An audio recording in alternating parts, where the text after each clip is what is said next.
getting into week 12, going into week 12, week 11 is wrapped up. And like we said at the top of the show, it's no clear front runner. Some guys are kind of trying to establish themselves and position themselves to be in the playoffs. But if you had to be a betting man today on it, you wouldn't feel confident in anybody that you put your money down on who would be a Super Bowl champion at this particular point. But, like I said in the short earlier today, if you watch this on YouTube, we got to talk about the Patriots. We have to discuss whether or not they are the front runners in the NFC. I mean, we're on a 9-game win streak at this particular point in time. Mm-hmm. And they are rocking and rolling. They seem well polished, well coached. I mean, what a stark difference from one year to the next. I mean, I think it might need to be studied how quickly and decisively they turn that around just by getting Mike Vrabel. I mean, that is definitely something to study and behold, because again, and then look how bad Tennessee's doing on top of that. Just the egg on your face type of moment where you let him go. He had your franchise moving in the upward direction, and you let him go, and he comes to the Patriots in 1 year, turns it around, and now he's 2 games up in his division. It was ran by the Bills for the last 4 to 5 years. So yeah. So quickly return the Patriots to what they were. Exactly.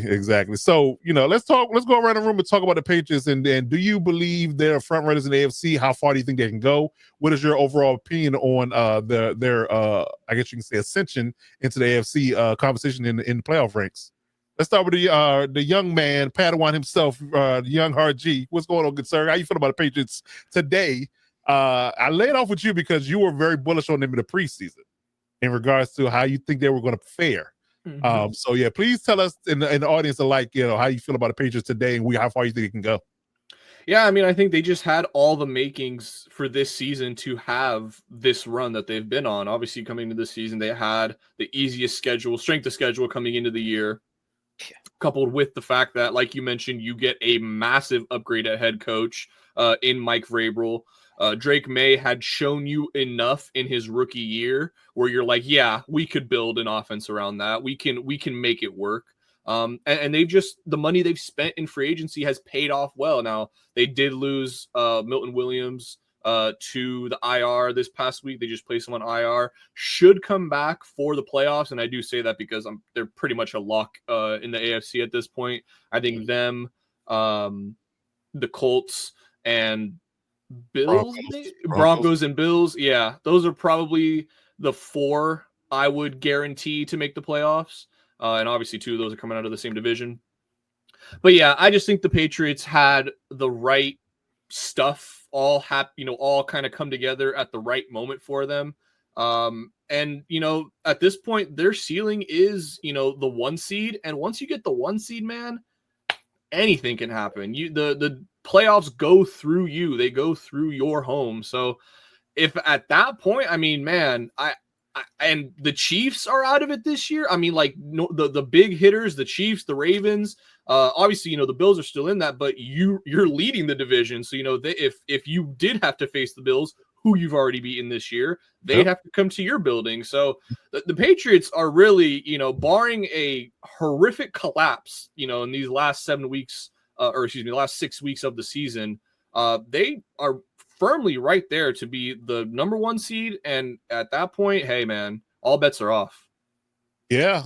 And is it 2014 again? Because when did the playoffs run through Foxborough? Like, when is the last time that happened?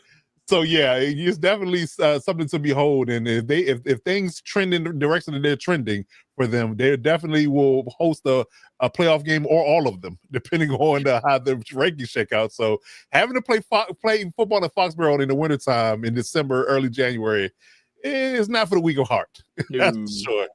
Not for the weak of heart. So those warm weather teams, those teams are not used to that. And like say Jacksonville had to go to Foxborough week 1 of the playoffs. I don't know how the Florida boys will handle that cold. It might look like the Jacksonville Chargers game in the other direction. Yeah, good point. Trauma, but yes, good point. But yes, I definitely agree with you there. Violator, good sir, how do you feel about the Patriots today, and what do you think their ceiling is? I think their ceiling is as high as they want it to be. First of all, I'm surprised at the quick turnaround, if you call it that. I'm thinking Tennessee is the one with egg on their face. Mike Vrabel goes to the Patriots. He's back at home, but he basically sets the tone for that whole squad. Oh, yeah. And then you've got McDaniels in his best position, which is offensive play caller. Uh-huh. Like I said, along with Drake May, who I was hoping we would draft, this kid is showing you he's the real deal. And everybody talks about Bo Nix, but I think Drake May will eventually end up being the better QB. I did ask that question a few weeks ago. Who be the best QB out of that class? And right now it's Drake May. Yeah. Right now it's looking like Drake May. I like it. Yeah, I like 100%. it. So, yeah.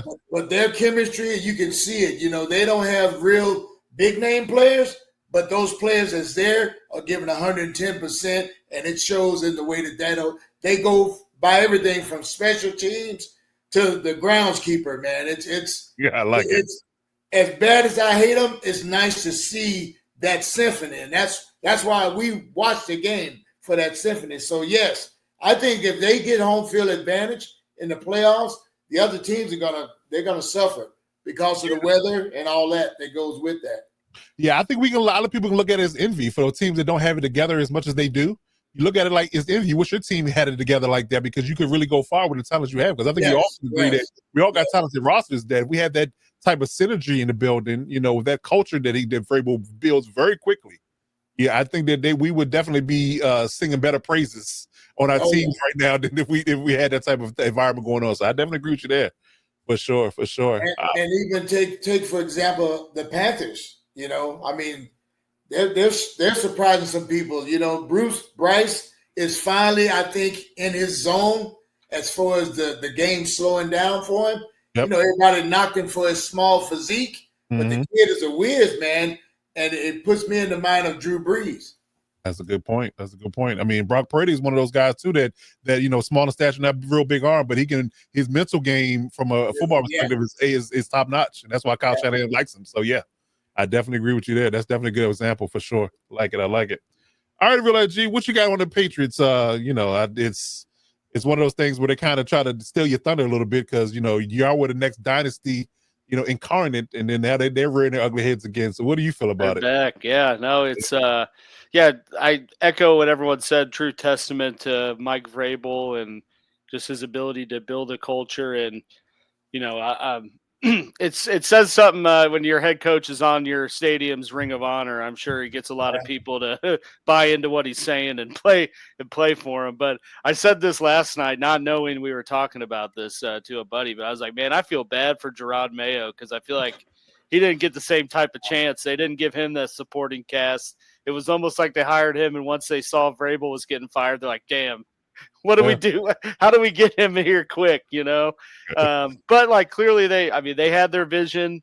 They got their guy. They trusted him to go out and spend $220 million on defensive free agents, and trust that he got the right offensive person to continue to develop Drake May, and it's all looking really great right now. And I think they have to be your favorite for the AFC at this point, just because the Colts have started off hot, and I think kind of have been fizzling out a few weeks, and really been, in my opinion, kind of lucky to win their last couple games.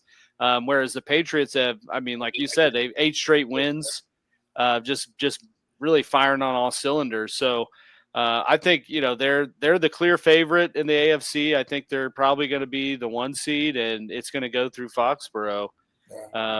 But I will say, looking at their schedule, it's like they haven't really been that tested yet. Right. Outside of, they played the Bills. They beat the Bills in Buffalo, but they'll play them again and the Ravens, and that's really the only 2 teams that I see potentially having trouble with at this stage. Right. Yeah, I wonder if it's one of those. I think was it the Eagles that had this schedule, or was the Giants a few years ago, where they had a really, really soft regular season schedule. They were just beating up tomato cans left and right, and then they got in the playoffs and got dog walked. Yeah, I think it was the Giants in Dayball's first year with Daniel Jones. It was. No, they won a playoff game, didn't they? They beat the Vikings. It was the Vikings, and but then they got absolutely steamrolled by. And that was all Saquon's doing in that game, to be honest. To win that, it wasn't Daniel Jones doing, ironically. So yeah. But yeah, I just hope it's not one of those things. I'm looking at that schedule too, but they got 2 more, should be wins, Bengals and Giants. Then they get the Bills again. So Yeah, they looking at least 1, 2, I would argue 3, at least 5 more wins easily. So you're already adding 5 more wins to 9. You're already looking at 14 wins. They could be 14 and 3 potentially. That's crazy. That's crazy. And to be picking, what they pick 4th or 5th in this year, and then turn it around and go win 14 games. All of and that. win 14 games, turn around the very next season. That's crazy. That's crazy. That's a hell of a turnaround. I will say, I mean, we kind of saw the same thing. I know Mike Dove's not here, but I mean, Commanders, like what, picking? Yeah, they where did. They pick, and then had that easy schedule, and and now, I mean, injuries and other stuff to it, but it's been a tough year for them too. Right. With that, that schedule they have. So yeah, but so far so good. I mean, they went out and were aggressive with that money, and a lot of times when people spend that kind of money, it don't pan out. And for this time go around, they definitely panned out for the Patriots so far. And they already had their core nucleus pieces, and they just added to that room to kind of fill it out and say that this is our team, and this is going to be a situation where we're going to be a handful to deal with for the next couple of years. Yeah, I'm still hesitant about both Broncos and the Patriots in the playoffs, but they said the Broncos can get something going on offense, will be dangerous team. Yeah, but that's the thing. We're at week 11. They still hadn't got it going. I mean, how long is it going to take? How long is it going to take? Yeah. I mean, are we seeing that regression of that sophomore stuff from Bo Nix kind of thing? Because the offense isn't pretty, man. It's a snooze fest. Them and the Eagles, like I zone out watching them play. Solely relying on defense, Both of them, yeah. I was going to say that. Yeah, that's kind of like the only reason why both those teams are so dangerous is because that defense is going to give that offense so many chances that it's like eventually you're gonna get it right. Right. Yeah. So okay, all right, but yeah, I definitely agree with y'all. Drake May's playing awesome. Love it. Finally giving Trayvon Henderson the ball. AG, we're happy about that. Yes. By default, and all of a sudden he's producing one of the best fantasy football performances of the season. So yeah, I definitely say that they're trending in the right direction, and again with their schedule, they should definitely rattle off 13, 14 wins easy. And if they can beat the Ravens and the Bills in dramatic fashion, they definitely will stamp the idea that they could be the front runners of the AFC in its entirety for sure.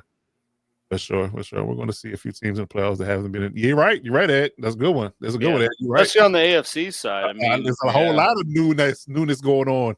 A whole lot of newness. That's for sure.